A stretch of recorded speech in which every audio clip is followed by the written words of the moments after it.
Aditya here, Aditya, who's going to introduce our next panel in a moment. Fantastic. Is advertising dead or is it here to stay? Up next, a point of view from game changers in the advertising world. On the panel, we have Sonal Narain, EVP Global Strategy Lead at Energy BBDO, who believes in focusing on social change in health, environment, culture, identity, representation, and grassroots level political efforts through brand and non-brand led communication. Then we have Tom Goodwin, founder of All We Have Is Now. Tom is a well known writer, keynote speaker, and consultant.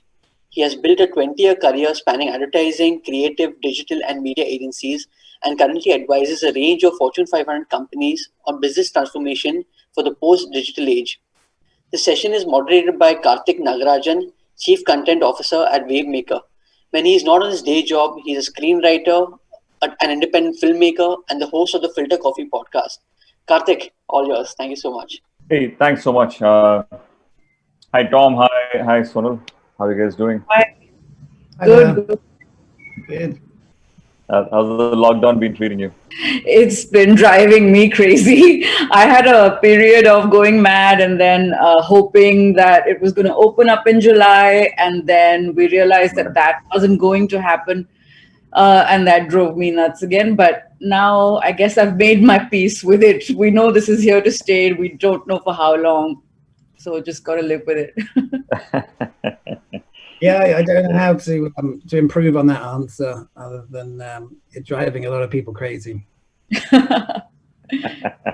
No, it's been great, right? It's we, like you said, Sonal, we were thinking of, I think in April, we made these 3 plans as an organization. We said the best case scenario is we'll be back to normal in May. A slightly undesirable scenario is June. And the worst case scenario is we should be back to normal in July. Right? Yeah. So much for well-laid plans. Anyway, jumping quickly into what we're here to discuss, I'm delighted to have both of you in this panel. I think your body of work is extraordinarily inspiring. And I'd love to talk to you about how you're seeing the world at this point. And Tom, maybe I'll probably start with you. You often said that the technology is creating ever more powerful threats to businesses, but even greater opportunities. Right? I think a good place to probably start off this discussion would be in terms of what do you see as a role for tech over the next 5 years, which will probably, in my opinion, define many things in our lives, right? Yeah, I think in a way we tend to talk about technology a bit too much. I think especially within advertising, we almost think of it as a kind of replacement to ideas and a kind of replacement to imagination. And we've become very reliant on sort of computers and code and sort of algorithms to do the thinking for us, really. So I think, I much prefer to sort of focus on people, really. So how is technology changing people's lives? It's when we were allowed to sort of travel quite freely, it was fascinating to go around the world and to look at how things were different in different places, and to look at the new business models that it's created, to look at the way that it's changing behaviors in teenagers, the way it's changing behaviors in sort of the elderly, the way that people interact with each other in a different way. And I often think that we should spend more time really not sort of in a focus group where we're talking about 5G, or not in a conversation with young people to talk to them about the Internet of Things, but actually just really kind of listen to people and understand, have their attention spans changed? Have they become impatient? Are they becoming spoiled? And I think when we look at the way that apps and different business models have entered our lives, you can see now that traditional models like department stores don't really make any sense for young people growing up today. The idea that you go to a shopping mall in some countries doesn't seem very sensible anymore. The idea of dating and how you might meet someone is changing in many parts of the world. Your relationship that you might have with your bank, even things like your data and where you expect, what information you expect some people to have on you and what they do with it. I think by mapping out our kind of human desires, and by mapping out how things are changing, and how our tempo of living is changing, and how the opportunities that we have in life are changing, I think that in a way becomes a more inspirational exercise, because ultimately the role of marketing and advertising is to really, play into that. So if people are impatient, then how do we make it easier for them to do things? If people are overwhelmed by choice, then how do we make it easier for people to buy things? And that becomes a much more exciting sort of endeavor for me. Yeah, no, it's a great point, right? I think to me, what you just said, about how it's not about technology, but humanity. I think, back in the day when the automobile was launched, I don't think people really spoke about the technology so much. Exactly. It's only about the fact that it helped you get faster from A to B. But today the discourse is so much about the technology, right? Like today you talk about telecom, the consumers talk about 5G. You talk about computing. The users talk about artificial intelligence, and in a way, if you translate that to what marketers are thinking, in many cases the same thing is happening, right? We often are mistaking the means to the end itself, right? Like we're talking programmatic, we're talking AI, like as so that is the means, while Yeah, I think it's our job in advertising to be the people that have different conversations. So if Bain, if Deloitte, if KPMG, if Accenture want to go in and talk about the Internet of Things, or if they want to talk about 3D printing, or if they want to talk about AI, that's fine. That's their prerogative. But I think it's our sort of responsibility to look at this through a consumer lens, and to talk about the fact that not about 5G, but people expect to get whatever they want to watch whenever they want to watch it, for free and on their terms. People are no longer kind of freaked out by advertising that seems to know a bit about them. I actually think that's where it becomes a lot more inspiring, and that's where our jobs become a lot more interesting as well. right. Sonal, I would love you to come in at this point. Tom spoke about how people are freaking out about advertising overall, and that also gets me to think. Today we have so many data points on the consumer, right, or on the user rather. At every digital touch point, he or she leaves a footprint, and that becomes a very useful sort of a tool for marketers out there. But I often get the feeling that the more we sort of have those data points, the lesser number of stories that we're able to tell on culture and cultural interventions and what it means on the ground for the user as well. Right? And we're speaking about technology, but technology and data go hand in hand. How do you feel about the trajectory in which we're going ourselves? I think it's a very analogous conversation, because what is happening around us right now is a kind of myopia where data is taken to mean numbers and nothing else. Everything is a data point. The clothes you're wearing are a data point. My hair is a data point. What movie I'm watching is a data point. So the problem is we're not looking at we're not trying to get a holistic understanding of the forces surrounding people and shaping our psychology. We're looking at only one aspect of it, which is the interaction with screens, for example, or the interaction with what we call technology, right? And so our understanding is becoming quite myopic. But I feel like and certainly I think some things have definitely changed from, when I was a kid planner, I was told that you have to go out into the world and observe people. And I think that is still true.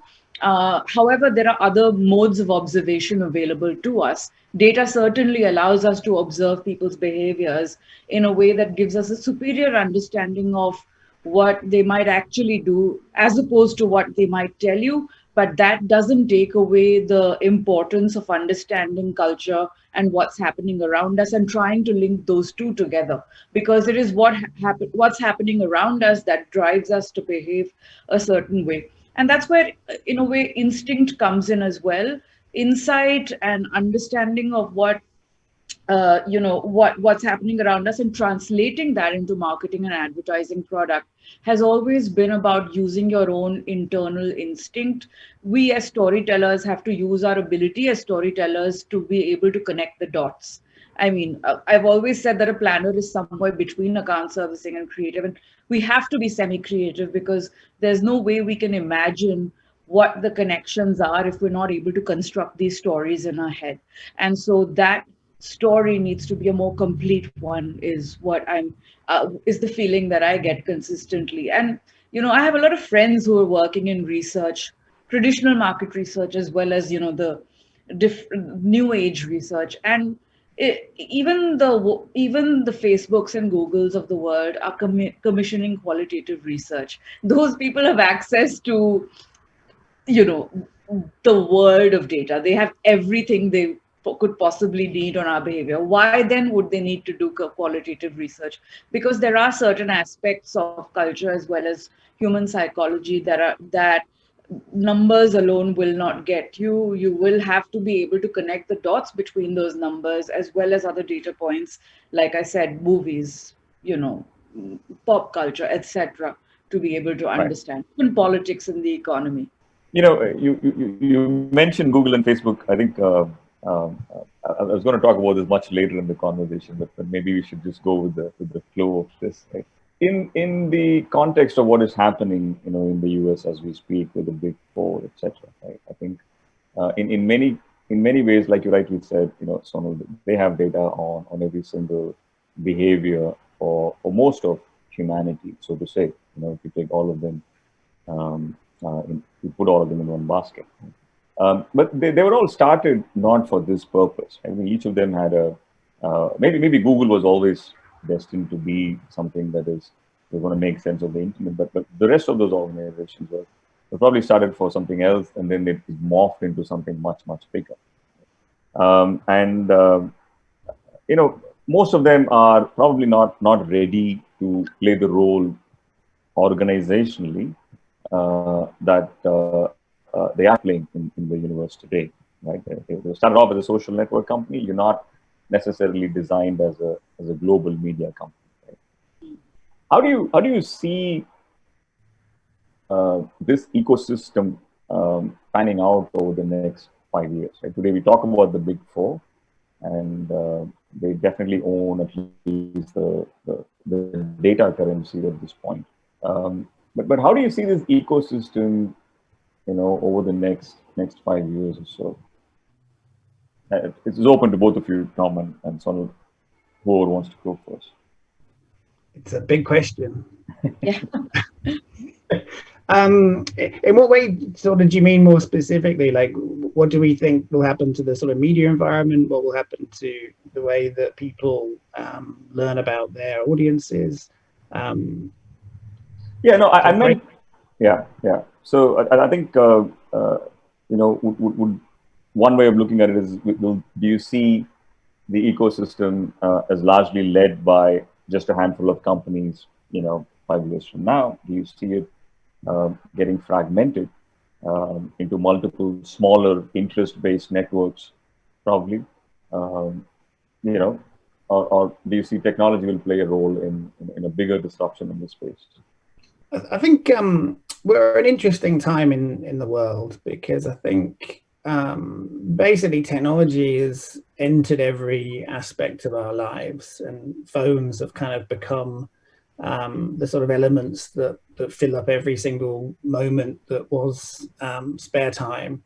And I'm not entirely sure how much of it we would have done in retrospect. So we've kind of let Facebook and the algorithms of news sort of drive us to a point which actually isn't particularly helpful. And we've let things like Instagram sort of change the behavior of especially sort of young people to lead to less satisfaction. And I'm not entirely sure if we ever took a moment to think, is this a good thing? Is it a good thing that news is 24 hours a day? Is it a good thing that scrolling is infinite? Is it a good thing that notifications sort of hack our biochemistry to make us feel sad if we don't get liked by things? And the technology's had a very dangerous effect, I think, on the sort of human brain and our brain chemistry. And I don't think until recently we realized quite how bad it had become. And one of the odd things about this moment in time is, in theory, it's a really good time to take a bit of a step back and to see all this change in context, and to figure out if we're happy about it. Because I think if you'd asked me this question 6 months ago, then the obvious thing would have been that this will carry on, and that, you know, we'll get even more devices that are smaller, that we get to check in even more places, and we'll get more screens around our homes. And it just seemed like there was this one-way direction where we were going to become even more mediated, and more moments would be monetized and more outrage would be stoked.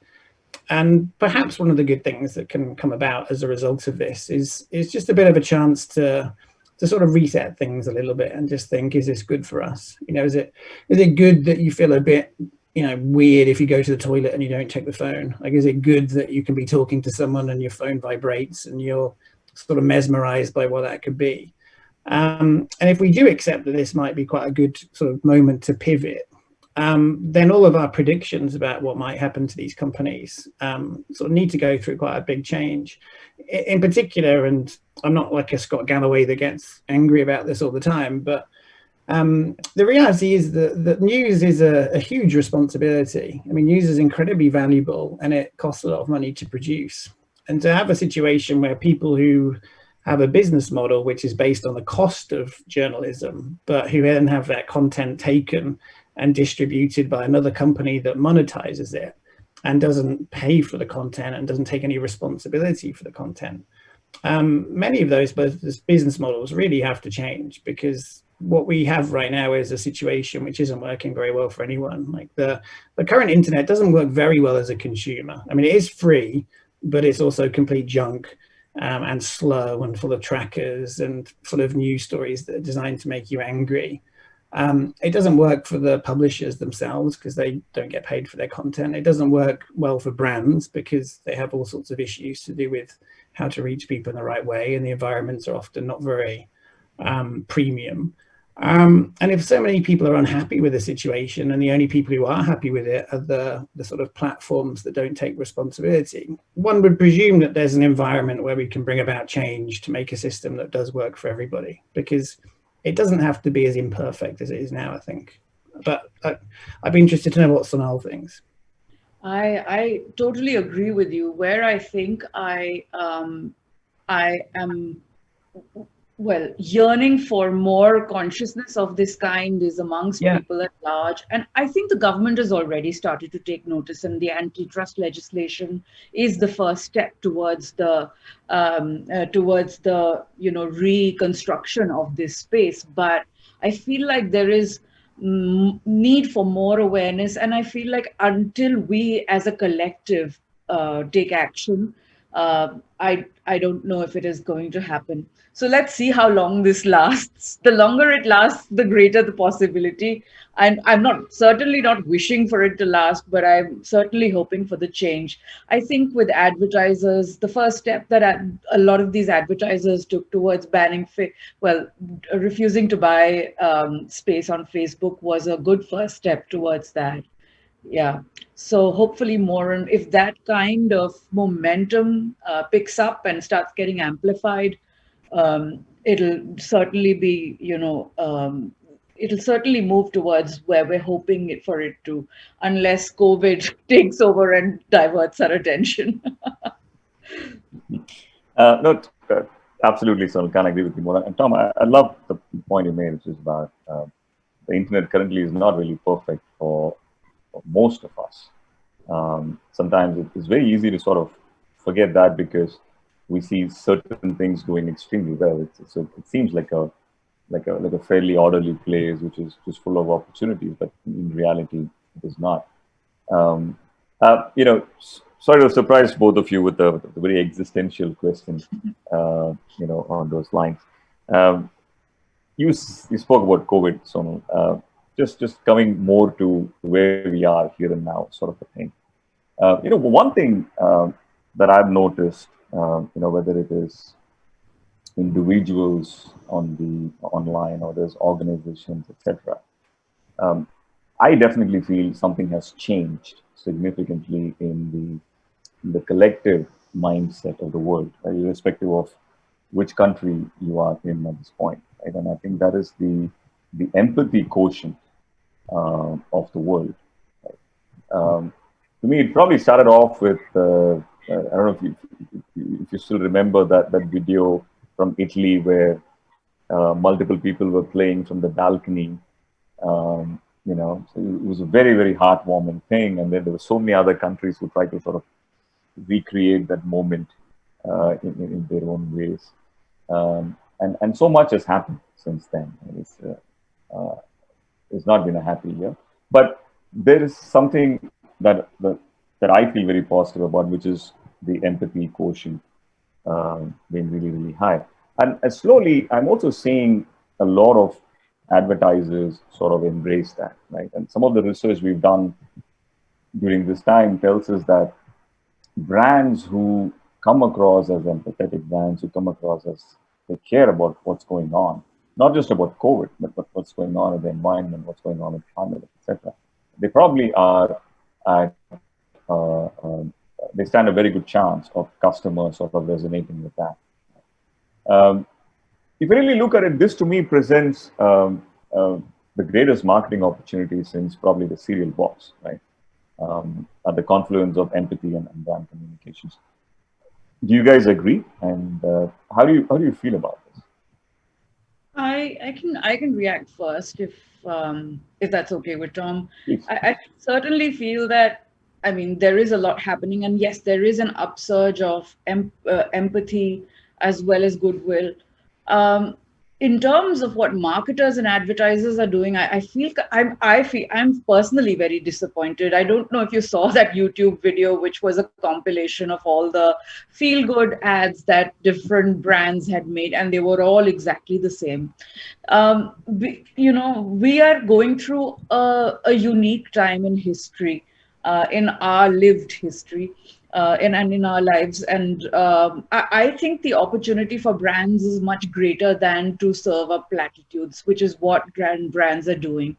I think the opportunity for brands right now is to create a new kind of value by being of service to consumers. Some brands did take initial steps towards that, such as Louis Vuitton making hand sanitizers, etc.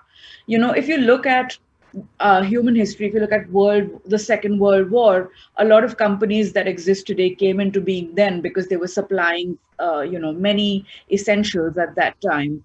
And that is what brands need to start stepping up and doing. I mean, they don't necessarily need to make products, but thinking of what services they can provide, thinking of how human behavior will have to change, how our interaction with physical spaces as well as each other will change, and then thinking of how they can make that navigating this new world easier for us as human beings. That's what brands should be thinking about. But I don't see that happening, unfortunately. I think the opportunity is huge. And at a social and societal level, certainly, there are two things that are happening in parallel. There is, on the one hand, there's polarization by social media, but on the other hand, COVID seems to be unifying us. What is needed is leadership, a political leadership that can tap into that positive unifying momentum and turn it into something greater, harness that for greater change. But even there we're seeing a vacuum. So while I think it's a great opportunity, I don't know if marketers are doing enough for it. Yeah, I kind of I agree entirely with what you're saying, Sonal, and I think in particular, the nature of the internet these days is very much about forming tribes. I'm quite sad, actually, because when the internet came into our lives, we presumed it was going to be this unifying force. We presumed that, if you lived in a village and you liked a weird sport, that you'd find out about someone else that lived in a village and liked the same sport, and that we'd all find common ground and we'd all get a richer understanding of each other's lives. And if we're really honest, algorithms have really polarized us, like you said, Sonal. Like they sort of turn us into sort of rabid groups of people who become quite entrenched in our views, and we think that people who hold different views, we either are suspicious of them or we just think they're stupid for seeing things differently. And one of the really hard things for me in COVID has been what I think of as a lack of empathy, to be honest. I'm not trying to sort of disagree with the question, but you know, it's very different in different countries. And I haven't been to India recently, so I can't claim to know what it feels like there. But certainly in places like America and the UK, there was this idea that we were all going through it together, and this is something that's unifying it. But it hasn't really worked out that well, to be honest. And I'm quite concerned at how many people have a comfortable life and they're not able to see why this is difficult for other people. I'm quite concerned by how selfish people are being in their behavior, whether it's their own behavior about health and hygiene, or whether it's about the sort of policies that they think of are good because they're helpful for them. So I really think that we're actually in a sort of age of a lack of empathy, and I think we really need to work towards that. And I think the way that we consume media will be a big part of that. When it becomes a bit more about advertising, yeah, I mean, I saw the same sort of YouTube video, and it's interesting because, like, I feel like advertising's come quite small. Like it feels like everything has been about ads, and everything is about having an insight. And we've somehow assumed that the greatest thing that we can do in advertising is to understand the mood of a nation and to have this really emotional video that really connects with people because there's an insight in it, and we tap into the zeitgeist and all that stuff. And I don't really think that's true. Maybe I'm wrong, but what about a really beautiful ad that just says, you know, this stuff's cheaper now? What about a beautiful ad that just says, look how good this bicycle is? What about an ad that says now you can pay now, spread the payment over 10 months? Like, why does everything have to kind of guess how we feel?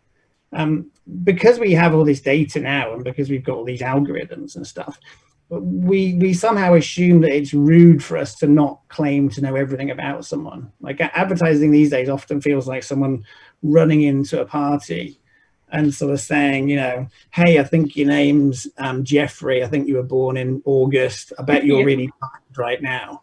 And I'm thinking, I don't expect ads to know my name. I don't expect ads to know when I was born. I don't need them to think I'm tired.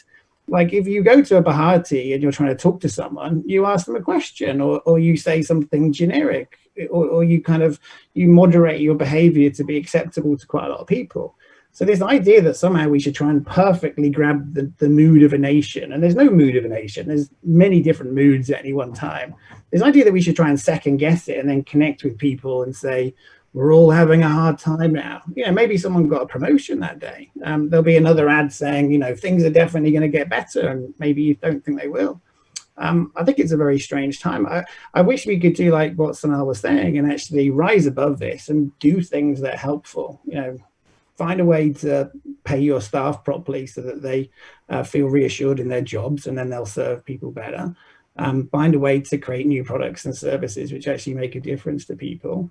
You know, do public policies that help support other people in the charity sector. Like do things that matter, and I'm sure you get loyalty from that rather than because someone played some sad music in an ad.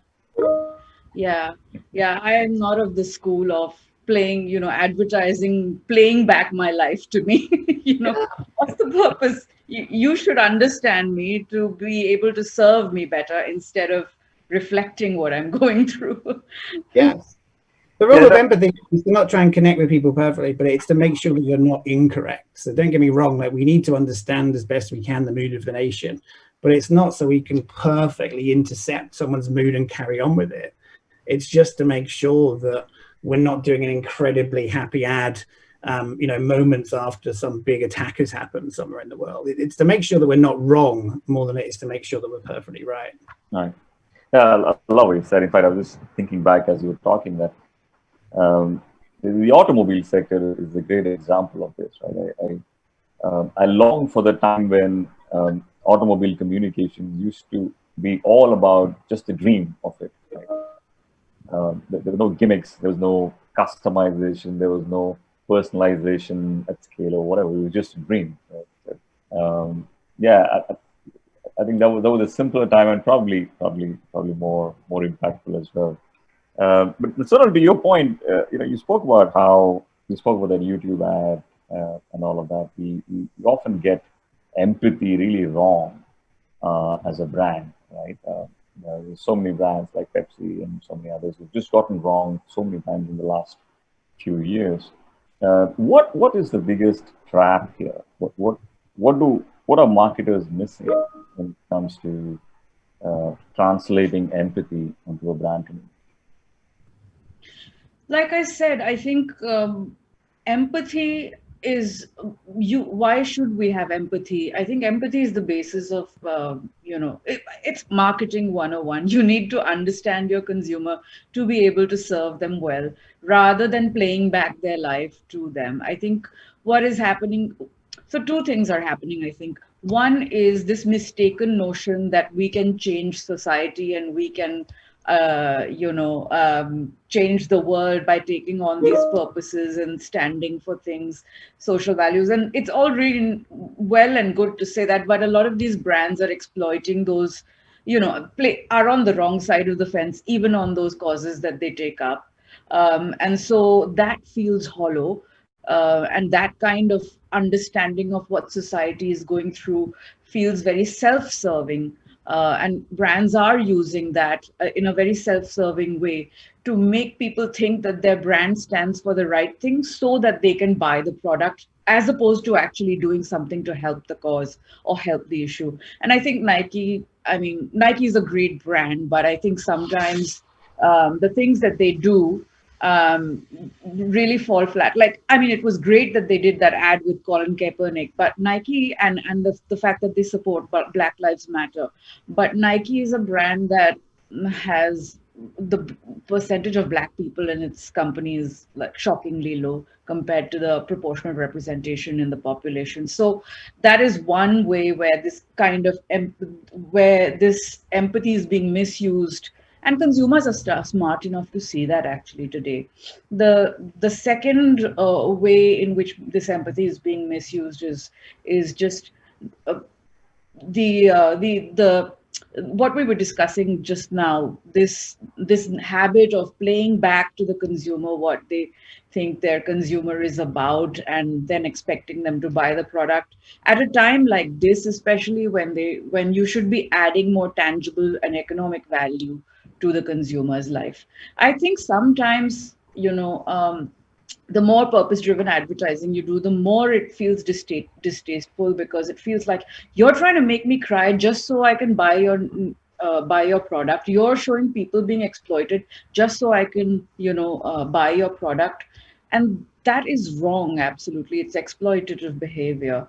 And I would respect a company that would talk about its product truthfully much more than a company that tried to understand what's happening in society and then did nothing about it.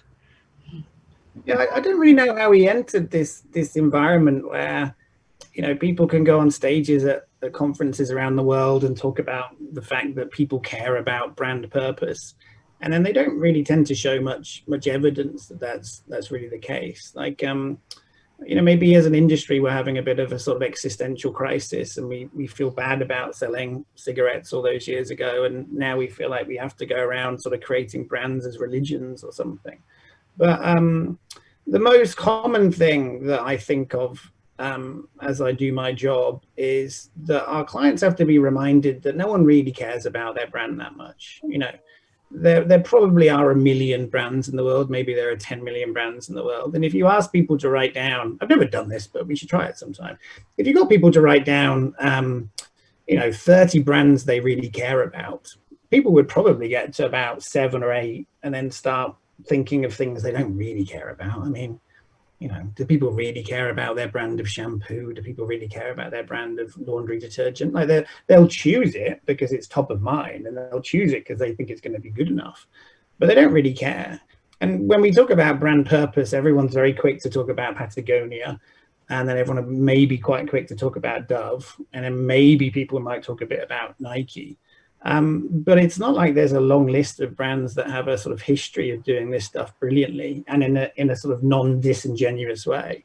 And I think we're kind of overthinking our business. Like, at the end of the day, it's just the case that no one cares that much about the brands that we work on.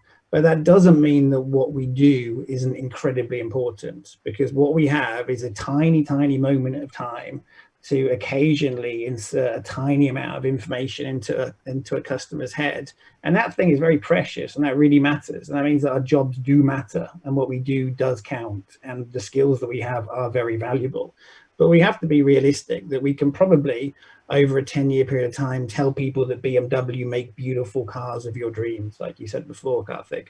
Or it means over 10 years' time, we can say that Omo does, help get your clothes white, and that means that your kids can play a bit more. Or it does mean that we can say that, American Airlines are reliable and safe. But that's all the space that we have. And that's fine. That's our canvas. But this idea that somehow people are going to become fanatical about our shoe polish, or they're going to become fans of a brand of TV, or that they're going to fall in love with a company that makes socks, like it's nonsense. I mean, people don't care, but that doesn't mean our job's important. And the more we can be sort of realistic about it, and the more that we can accept these limitations and work in a more simple way, and then focus on things that actually matter, focus on making better products and services, focus on helping out where we can, focus on making points of difference. That means our ads can tell someone something slightly interesting about a new formulation. Like we've sort of convinced ourselves somehow that our jobs are different to how they used to be, and they're not. And we've convinced ourselves that the things that used to be very valuable are somehow not important, and instead we should sort of move towards other things. Like no one goes around the shopping market and people don't choose one brand of detergent over another because they know its policy towards, gay rights, or people don't choose their cereal based on, how well they treat people within their supply chain. Like, people don't have space and time for this, to be honest. Yeah, but interestingly, I would have thought it's only because of the fact that people don't really care about brands so much. If that is a starting point of the hypothesis that to stand for something, and brand purpose, I'm assuming, not always mean that you're going to create a better world. It could also be that the purpose of my brand is just to bring joy to you, right? I would assume that's how that became important to begin with, isn't it? Yeah. So I feel like I'm talking a bit too much, but let me say one thing quickly. A big mistake that we made is we have two debates. One about the idea of companies and brands having a purpose, and the other is about the fact that that purpose should be something about making the planet or people better or healthier. And every company needs to have a purpose. Like, every company needs to know why it exists. Like, brands, it's a lesser sort of clear thing, but brands should probably have a purpose. Like, brands should probably have a sort of rallying cry that they use within their departments. But that purpose might be to make people really happy by eating an amazing ice cream. I mean, that brand purpose may be to let all dogs have great dog food that's good value for money, but also quite healthy. I think somehow we've conflated the fact that companies should have a reason to exist and they should have a rallying cry with the fact that that rallying cry should be about, helping people in sub-Saharan Africa or standing for gender equality. These are all important things, but I don't know if that's necessarily a brand conversation. That's more of a company conversation. So. Right. Fair point. Yeah, I get that. Just extending this logic, one thing, I haven't really asked you directly, though we've spoken about it, is do you feel the rules of the game have changed in the last 6 months? If yes, what are some of the pivots that marketers should prepare themselves for? I think that one of the biggest things that is happening, at least in the Western world, as well as I think India, is the rise of e-commerce and what we need to start thinking about as far as the next 5 years are concerned, or even the next year is concerned, is what role will physical retail play in that world? And how will people access our products? How can we make that access easier?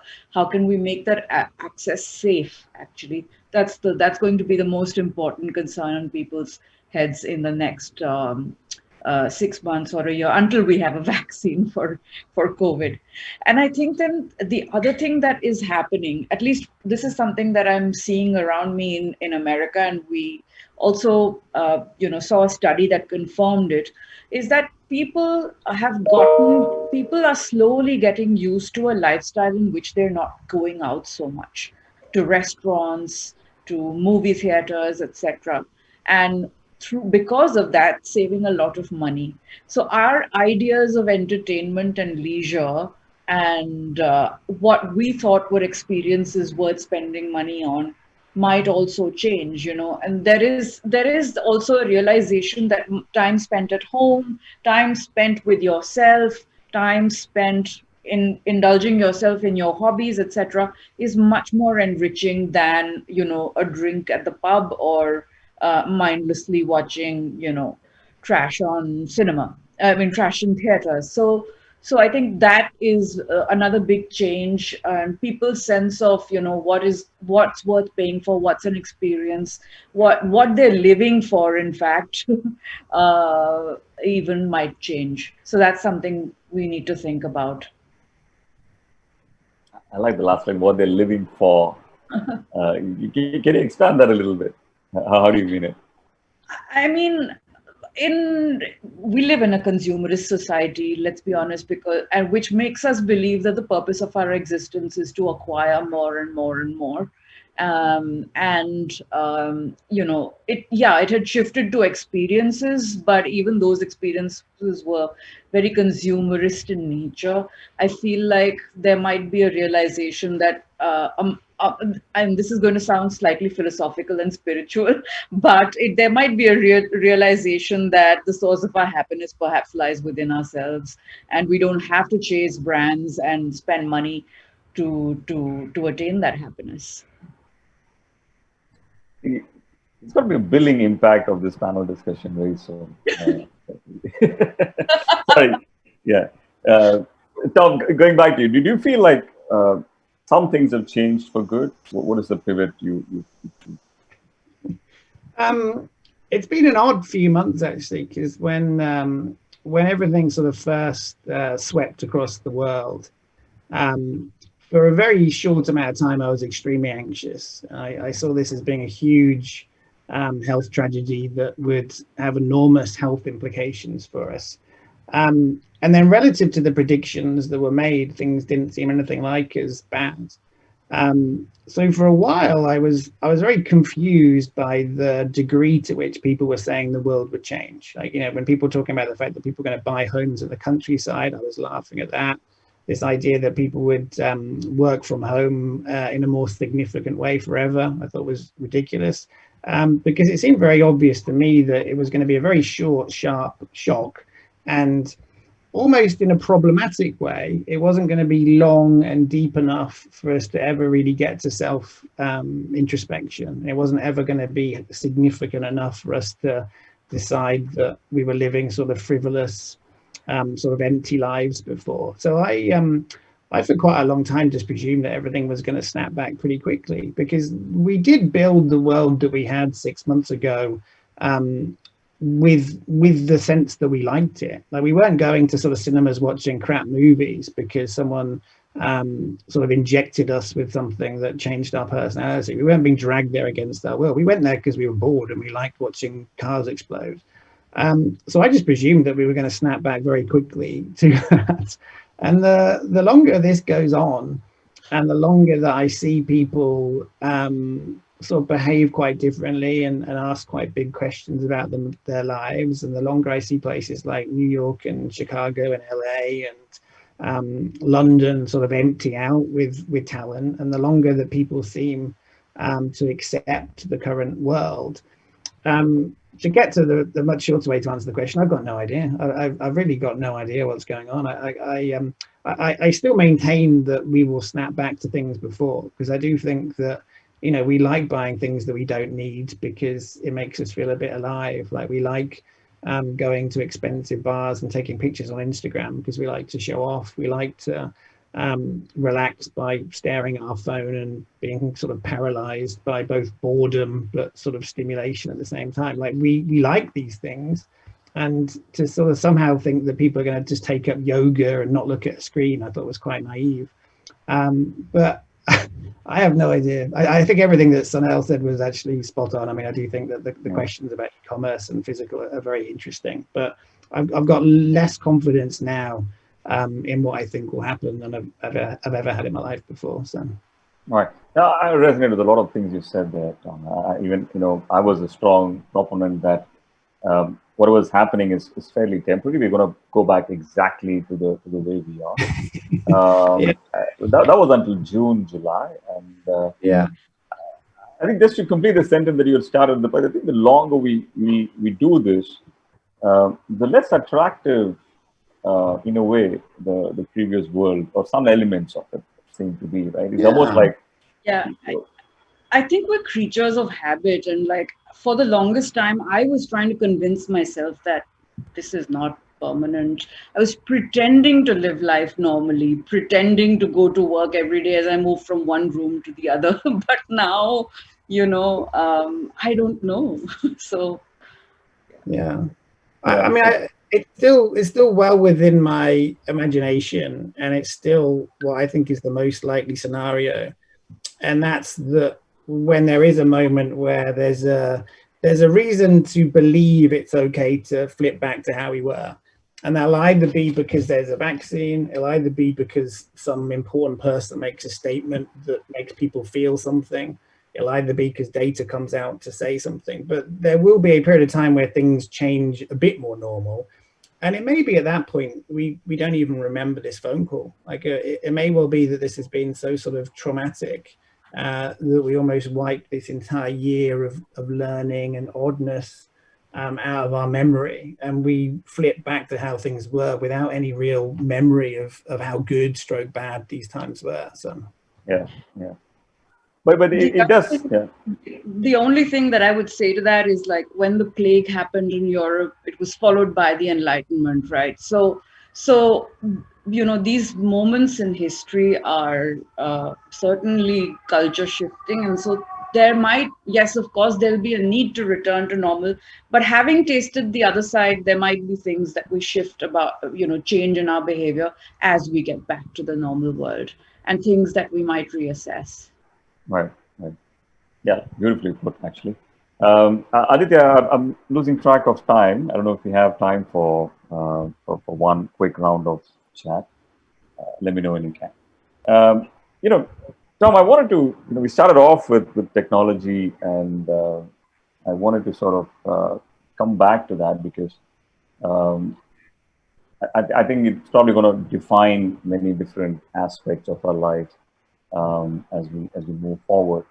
And one of the things that I enjoyed, listening to some of your talks is where you talk about technology and the combination, right? You talk about how technologies don't exist by themselves, but combine in the future, right?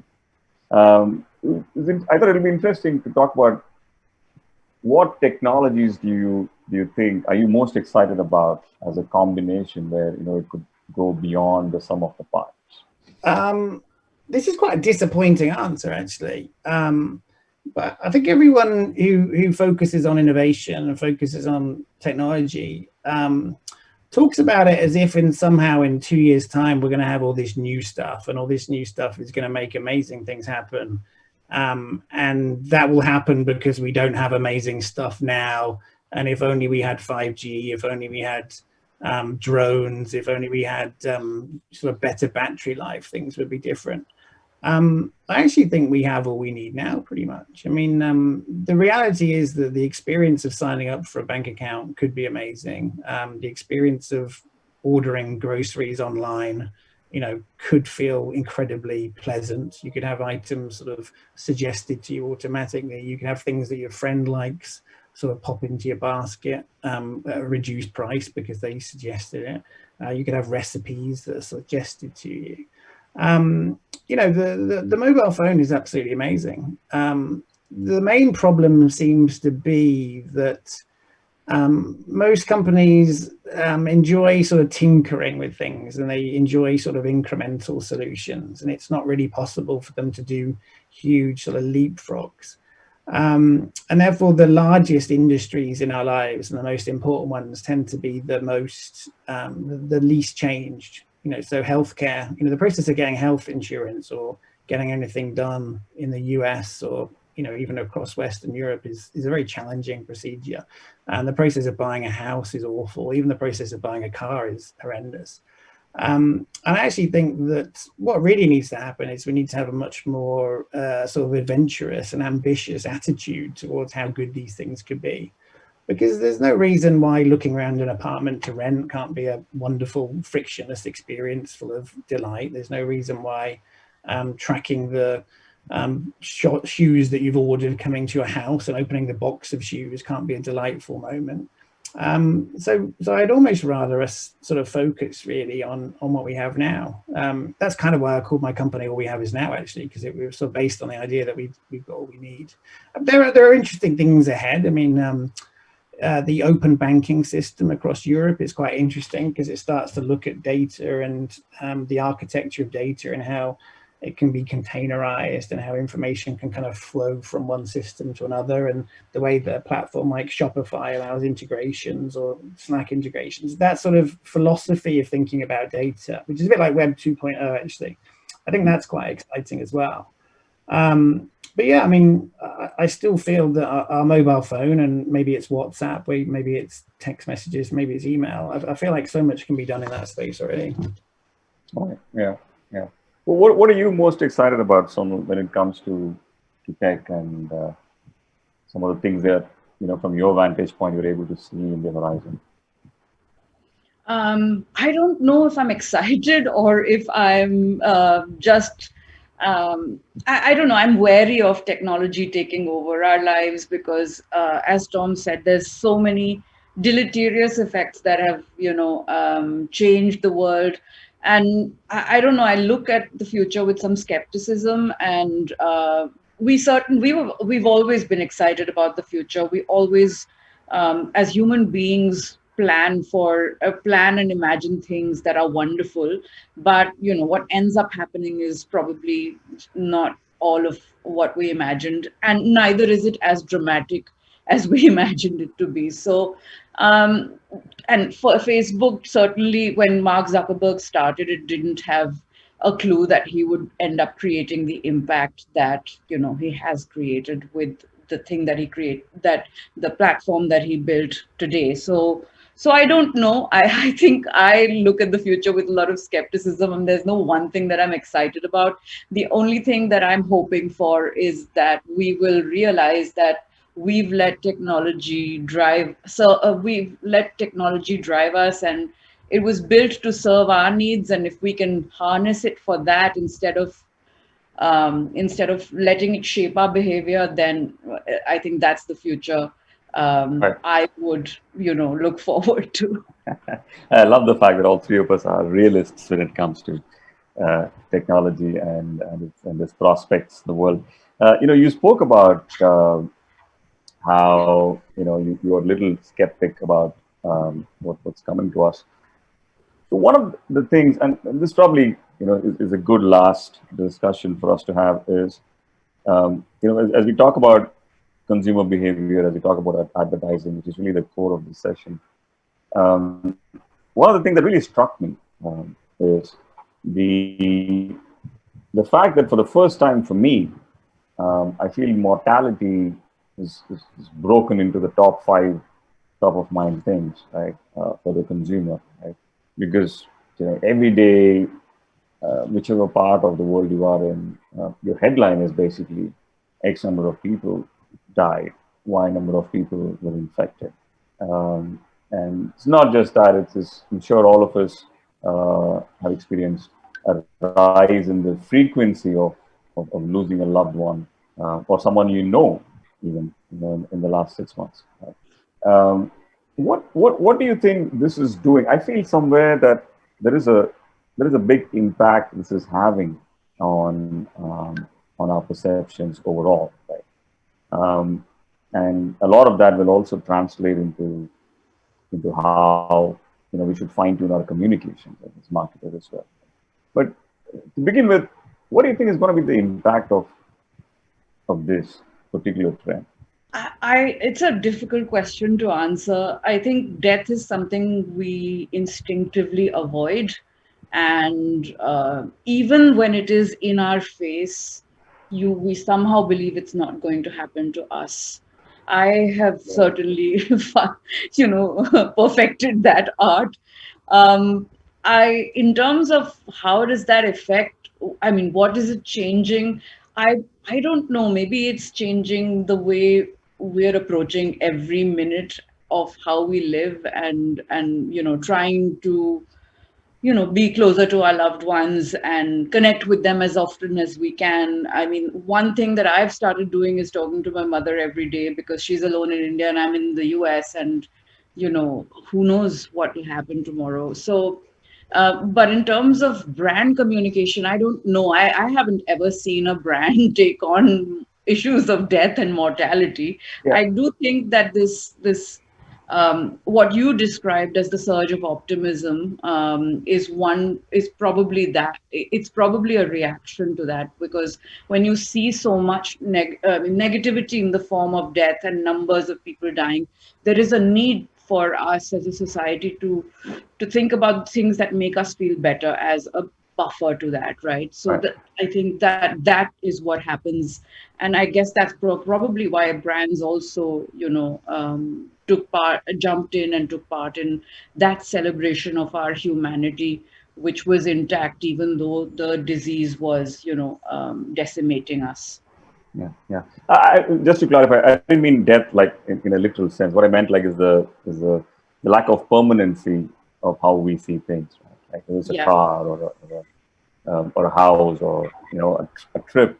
All of them take a different meaning. When you sort of put a deadline to or an uncertainty to where we are, isn't it? Tom, your thoughts on this? Yeah, I think you both make very good points, actually. And it makes me realize that there's a sort of energy and a sort of dissonance inside me that I haven't really been able to understand.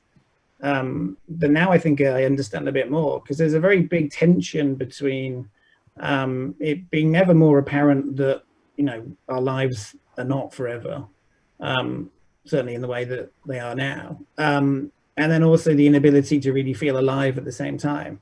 So there's this huge sort of dissonance really between this sense that you should be making the most of every moment and sort of living your best life and, enjoying everything and sort of relishing everything.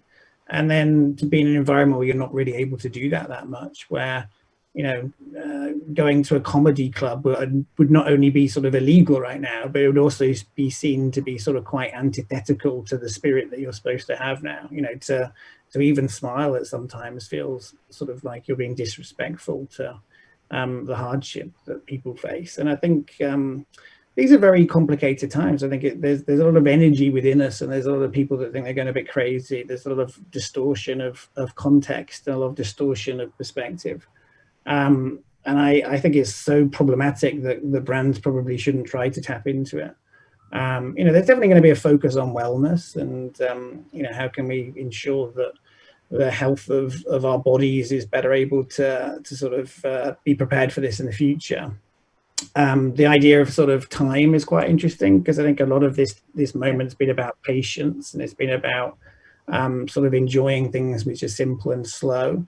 And it's hard to know if there'll be a reaction against that. Again, I've been quite wrong on this, because I just presumed at the moment that summer happened and sort of things looked better, that people would overreact, so that, after months of doing a little bit of home cooking, everyone would be eating out in restaurants the whole time. I thought after months of being cooped up inside, everyone would be on sort of cycle trips or going on road trips or something. And actually, we haven't really seen that sort of overreaction. We've just seen sort of confusion. So it's a very hard time. I mean, for a long time, the biggest problem in our jobs has been the pace of change, in the sense that things were happening rapid. And I think what's really hard now is just uncertainty, because it's impossible to do a business plan for 2021. It's impossible to do a vision statement for 2025. It's impossible to know how you should plan media or what creative to do for anything beyond tomorrow.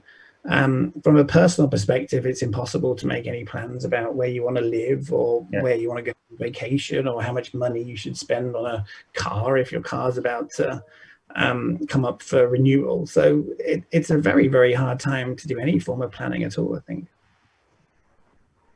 Yeah. The perspective of time has just been crazy. Like, it's strange also how you remember things. I was speaking to someone the other day, and then they were saying what happened 10 days back seems like what what you think happened 10 days back actually has happened 3-4 months back. You're not able to differentiate that, and it also affects in some way memories, right? Like, because previously when you sort of had a meeting in a meeting room, there are different cues by which you will remember an idea, right? He wrote that with the red marker, or I was looking outside when that happened, etc. Right? Now we do meetings; it's all blending into one. So your ability to retain a great idea is sort of probably different. Even the rituals of life. I mean, I'm not remotely interested in sports, but I have a vague sense that it's cold when the Super Bowl happens and that it's sunny when Wimbledon happens, and like the cadence and our sort of memories are linked to moments in our life that sort of signify things. And this year the passing of time has just been distorted in a very strange way, I think. Yeah, it is. Yes. I wanted to close with the last question, which I thought could be an interesting anecdote. Your most interesting, impactful human moment in the last 6 months, something where the penny dropped for you, or something that gave you a lot of perspective on what's going on. Do you have a favorite?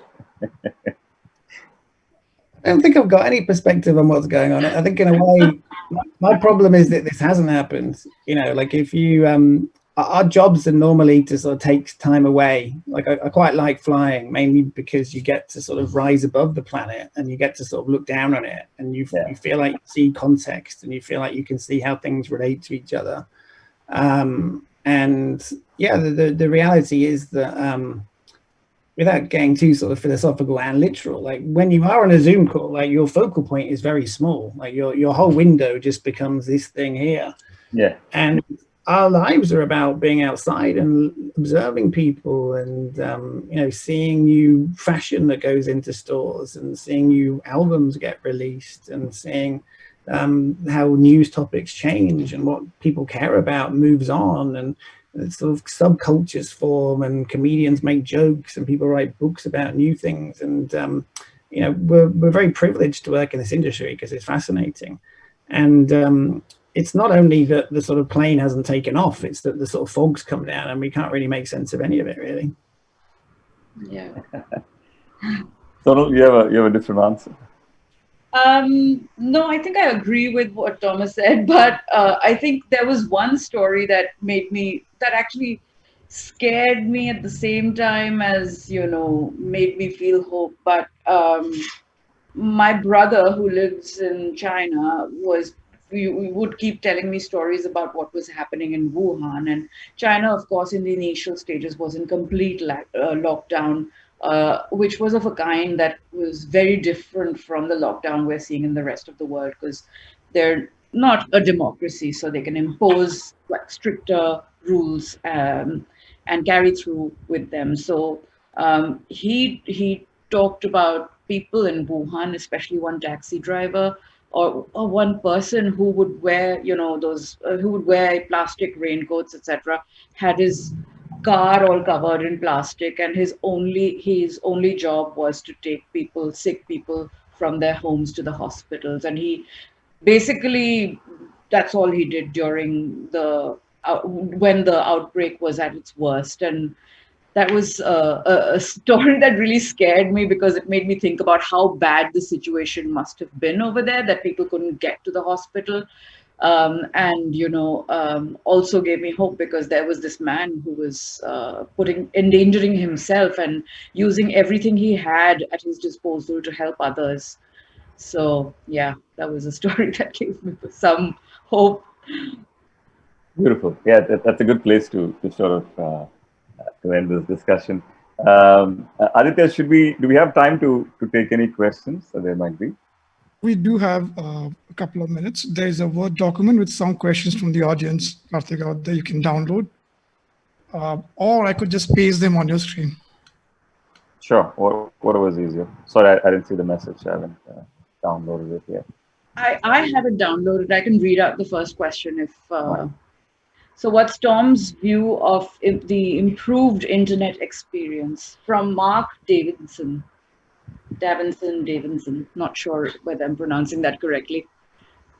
It's quite hard to answer this one sort of quickly, but I think in short, it needs to work around us. Like I know you sort of mentioned this before, Sonal, but devices have become our masters, not the people who sort of help embellish our life. And I think we need to go through a process where we make technology work for us, and it makes us more human. You know, so the more technology can be about how do I get out of the way and make you feel like you're in the same room as your mum, like the more that technology can be, how do we bring you together to a physical space with other people who you'll learn from and find inspiring, the more it can be about understanding each other's emotions a bit better to have better conversations with people. I think now is a really good time to think of technology as embellishing and augmenting the sort of real human side that we have. And I think in particular, the internet should start working for us. So it should never ask us a question that it can reasonably deduce the answer to. It should be automated to some extent. And it should also look after us a bit. I mean, I've not really thought about this before, it's just come to me now, but you know, the internet should almost be the guardian of our mental health. The internet should decide what pieces will help us calm down. The internet should decide what viewpoints are going to open our minds in ways which are useful. It should help us build sort of empathy, and it should help us build tolerance for different people's opinions. And right now it seems that everything is programmed in a way to do the opposite. But the really good thing is, you know, structurally, there's no reason why the algorithms can't work in a different way. There's no reason why the same algorithm that's trying to show you a piece from someone else that thinks that, you know, 5G in Wuhan is what created this thing, that same algorithm that decided to link you up with someone that thinks the same thing, is almost identical to the algorithm that finds you someone interesting and smart that can persuade you otherwise. So, you know, I'm very hopeful about both the near term and the medium term and the long term future. I just think the first thing, and again, Sonal mentioned this early on, is we have to understand this is a problem. Like it's not okay to live in our bubbles and to think that everyone else is wrong and that we're right and that people are stupid. Like it's much better to realize what we all have in common and to sort of spend more time and energy on that, I think. Great, yeah. And thanks, Sonal, for taking up that first question. I think the second question is to you. I think this is from Nandita Sengupta. It's about the polarization versus unifying opportunity that you spoke about. So how should advertisers educate clients about not missing out on this unifying opportunity? How can you make businesses see the value in this?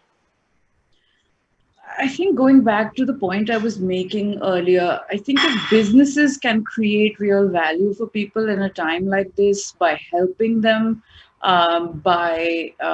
in a tangible way, that's the best solution. However, in the context of polarization, I think there is an opportunity for businesses to create platforms where through which people can help each other as well. And so I think that might be an opportunity through which, you know, people interact with others who are not like them, and through a common cause, which is, you know, helping each other through this time of this strange time, perhaps, you know, see what is common amongst all of us as human beings.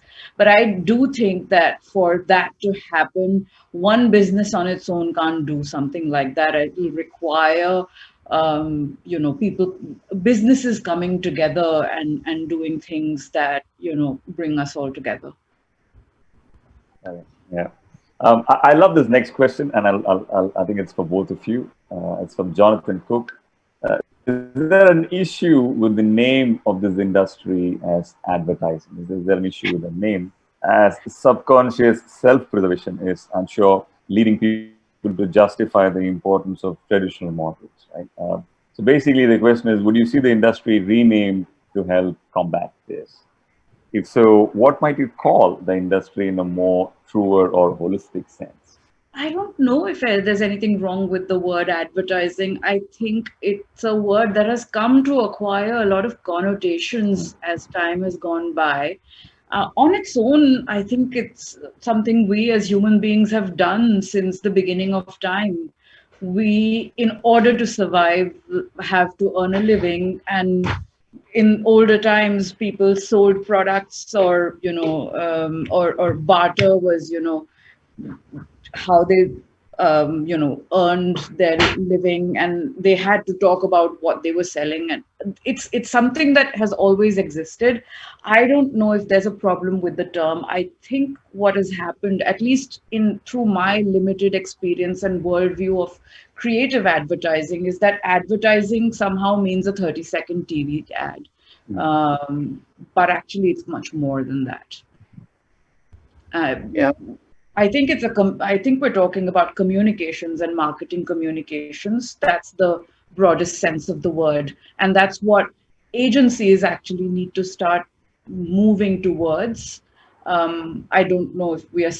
I don't think we've been successful at that. I think we're primarily responsible for the place we're in. Yeah, I think I don't really have any big sort of problems or concerns with the word advertising. I think it's weird how embarrassed we've become to work in advertising. The whole industry seems to have a bit of an identity problem, but also seems to have a confidence problem where somehow, we're ashamed that we make beautiful films that persuade people that, they would be happier if they, owned this pair of trousers or something. I don't think there's anything inherently bad about that. And I think the more that we become embarrassed by that, the sort of lower our ambitions become. I do think we could do a bit more. I mean, it concerns me that so many of our problems have already had the solution described to us because we've picked up the phone. So if you're a social media agency, the phone call means that the answer is some social media strategy. And I would really love there to be a form of advertising person who works a bit more upstream. So, I've loved working in advertising, and all the people I've met in advertising have been incredible people, and they're empathetic and they're thoughtful and they're imaginative and they're creative and they're problem solvers and they're ambitious and they're persuasive. And rather than getting some brief from, Vodafone saying, here's the tariff on 5G, go and sell it with a TV ad. I'd love someone to have worked with us on, do they need to build out 5G? Like, what's the customer service support line? What does the 5G look like when you unbox it? What does the website look like when you go because you've got a 5G problem? And it's a much more sort of customer-centric, empathetic approach towards making a better product or service. And if you actually do all that, often you don't even need to do any advertising. I mean, something like Tesla and their dog mode. So there's the mode on a Tesla that allows you to keep a dog inside without opening the windows because it uses the air conditioning to let the dog sort of sit in the car. Now, there was some form of genius that came up with that. And I'd like to think that advertising people are the kind of people that can come up with that. But we'd never get a brief from a car maker saying, what can we do in a car that's quite helpful with all the existing infrastructure we've got? And it's that sort of magic that I love.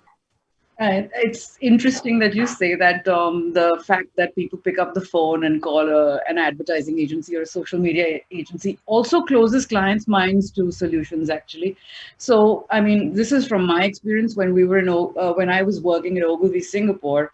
We were doing a lot of work for the Health Promotion Board of Singapore, and a lot of the solutions we would come up with were programs, apps, etc., products. And they would buy. They were a fabulous client. They would buy them. But most other clients would be like, yeah, that's all good to have, but where's the ad?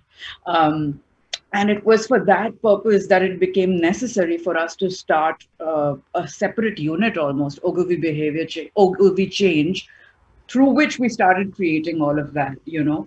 I think it's also a matter of branding. So advertising has a branding problem. We need to fix it, and we also need to think about our product and our offering, and we need to evolve that with the times. Yeah, absolutely. But and I also agree with that we seem to be a little bit more ashamed today to say that we're advertising. We are from this industry, right? I mean, Yeah. I think I totally agree with Tom also. Some of the most interesting people I've ever met have come from advertising. It was once an industry that always absorbed and attracted the misfits of society. And those were the people who you wanted, you know, because they looked at problems differently. So, yeah. And that's how we come to work. That's what we come to work for, isn't it? Yeah. Right. We have 3 questions, and let me know if you have time for all of them. I'm just going to take the one from Veda. She says, there's no education for the accelerated scale and depth of digital marketing and advertising today. How do we establish standards and ethics for industry-wise and company-wise and individual compliance and practices that prevent the exploitation of behavior analyst tools and tactics? Do such standards exist? I mean, largely, I guess, there's ethics and standards, and where does this industry stand? I think, in short, the first thing to realize is that this is a big problem. I think in a way, I mean, fair trade movement was quite interesting. It was obviously mainly about sort of procuring coffee from good coffee bean makers that treated their employees well. But I think we almost need to have that for media. So what are publishers that fact check their stories? What are publishers who employ journalists on a proper basis? What are media outlets that are producing content which is not being written to enrage people? We've fallen in love with the idea that media should be really cheap. I have no idea why it should be cheap. Like, our attention is incredibly scarce. Our time is very valuable. So I think it's quite unlikely, but I think the whole industry almost needs to fall in love with good quality media and good quality context. And that would make media much more expensive. But that would mean that what you would see would be more impactful. And again, it was a bit like my earlier point where the current system doesn't work for anyone. There is a system which can be much better for consumers, much better for advertisers, much better for media owners. And that's to sort of focus on a more sort of robust system like that. And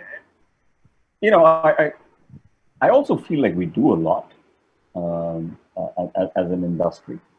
When it comes to data privacy or when it comes to brand safety and everything else, I think there's a lot more to be done. But sometimes we also seem to belittle what the industry has done in this space as well. Wait, moving on. I think 2 questions. I think we'll probably take one and then close with that because we're significantly over time.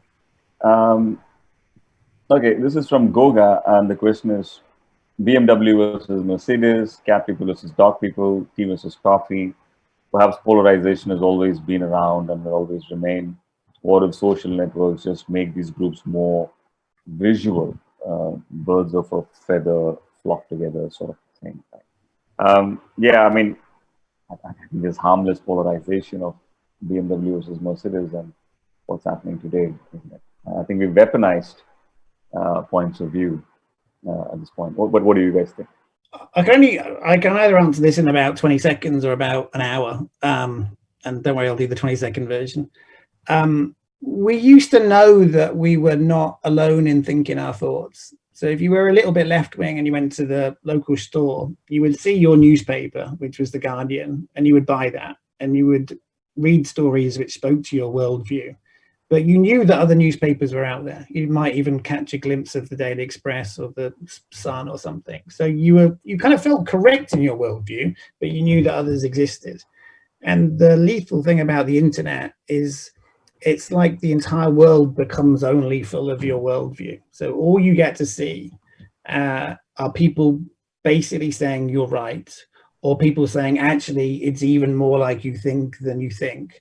And it basically attracts you towards more extreme opinions. And you basically never really get to see that there are, 7 billion people that each have their own personalized web experience that is each completely different to yours and persuading you of different things. So that's the big difference, is you have always been a cat person and you knew the dog people existed. And now you belong to the We Love Cats Society, and your banner ads are all about how great cats are. And occasionally you get to see someone that likes a dog and you're sort of trained to think they're an idiot for thinking that way. Oh, we have a... No, I totally agree. I mean, polarization of the kind that exists today has not existed. And that is largely something that has been created by social media, by the echo chamber that it creates, and which reinforces your point of view again and again, to the extent that you think that is the only way to think. And therefore, everybody else starts looking like an idiot to you. And seems to get people make people really angry and worked up and aggressive in their arguments, whereas arguments earlier about Mercedes versus BMW were always had with a laugh and a drink in a hand. Now that's not possible, especially when it comes to political opinions. It's just not possible. And family gatherings have become so tricky because the minute a political discussion starts, you know that people are going to fight. So, Right. Yeah, I think this is a unique kind of polarization that the internet has created. Yes, I think family gathering is a great place. Yeah. Sorry, Tom, you were saying something? Yeah, the one sort of tiny build on that actually is that, in the past, it was the media that represented a worldview. And we now have sort of people that have a worldview, media that supports that worldview, algorithms that exaggerate that worldview. And we now have journalists writing pieces for that worldview. And then even worse is we now have politicians who realize in order to gain from this, they have policies and they do speeches in a way to express, to energize that worldview. So whether you're, a Biden fan or a Trump fan, or whether you like Boris Johnson, the reality is that policies are now made in consideration of how well it will go down in these platforms. And it's that which is leading to such sort of extraordinary and frenzied times, because, the politicization of a term like herd immunity, or the way that Trump had its wall, these are all sort of devices and extraordinary sort of gestures that didn't exist in a more moderate media environment. And I think that's where it gets really scary, is that policies are becoming written with the knowledge of how well it will work in a very sort of algorithm-driven world. So nuance is removed as well, but that's a whole other thing. Nuance is removed is a great place for us to end this. It's been an absolute delight. Thank you, Tom. Thank you, Sonal. Aditya, over to you. Thank you, Karthik. Thank you, Tom. Thank you, Sonal. Before you guys go, and before our panelists who are already in, start their videos and unmute their mics, let me share a tiny story out here. This panel is very, very special to me. Let me tell the story in like 2-3 minutes. The Now Fest, some of us know, started exactly on the 15th of August with a call I made to Rory saying, Rory, I think I want to do this. Will you do this with us? He says, yeah, we'll do this. And then for 10 days, I got busy. He was busy. And then 30 days back, I give a call saying, hey, like, oh yeah, hey, let's do this. Okay, we do this. Here's the first thing you do. And he, drops an email to Sonal saying, okay, Prakash, Sonal, Prakash, start speaking. So some of us know the story. What most of us don't know is this story out here. This is from 6 months back. If you can see my screen, Tom writes this post on LinkedIn, some 2,400 likes, 185 comments. And the idea was, this is just when the pandemic is breaking out. And Tom is saying, when all of this passes, and it will, each and every one of us will have grave regrets about the things we could have used this time to do, me more than anyone. I hope we can try to minimize that and see this as a deeply hard, entirely unknown, very challenging opportunity, right? So Tom writes this out, people start firing comments left, right, and center. And Then Tom says something, says, this does not mean make a new podcast. Please, no more podcasts, right? Now, why is Tom saying this? This because one guy says, number 4, I need to call up my friends. I've lost touch with them. Number 3, I got to get my damn website up, my case studies up.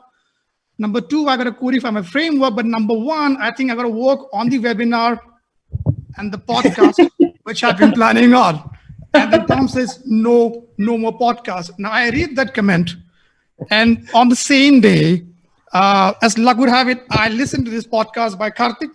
It's an IBM podcast, Filter Coffee podcast. And Karthik is speaking with Karthik. It was like a year-old podcast. I just happened to, chance onto that podcast. And I'm telling my co-founder, hey, it's Karthik calling Karthik, because that was a movie name. So I make this stupid joke. And so that's how it all ties up.